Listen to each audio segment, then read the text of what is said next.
2024 সালে আমরা শেখ হাসিনাকে উৎখাত করার জন্য রাজপথে নেমেছিলাম। এখন আমাদের উৎখাত হয়েছে, পতন হয়েছে, কিন্তু নতুন দেশ এখনো গঠন হয়নি। সেই নতুন দেশ গঠনের জন্য এবার আমরা রাজপথে নেমেছি।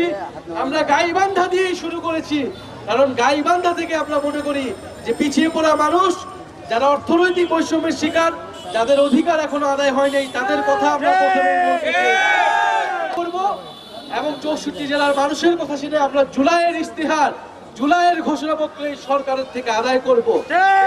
এই ঘোষণাপত্রে আপনার আমার অধিকারের কথা লেখা থাকবে, আপনার আমার দায়িত্বের কথা লেখা থাকবে। সেই ফ্যাসিস্ট সন্ত্রাসীরা এখনো বিভিন্ন জায়গায় ষড়যন্ত্র করে বেড়াচ্ছে, দেশের বাইরে ভারতে থেকে ষড়যন্ত্র করে বেড়াচ্ছে। আমরা বলবো যে জুলাই গণহত্যা সহ গত 16 বছরে যত অপকর্ম রয়েছে, এই খুনি হাসিনা এবং এই আওয়ামী লীগ, স্বৈরাচারী আওয়ামী লীগ, তাদের বিচার অবশ্যই এই বাংলার মাটিতে হতে হবে। তাদের বিচার অবশ্যই আমরা নিশ্চিত করব এবং নতুন বাংলাদেশের জন্য যে সংস্কার, রাষ্ট্রের মৌলিক সংস্কারের মধ্য দিয়ে নির্বাচনে যেতে হবে।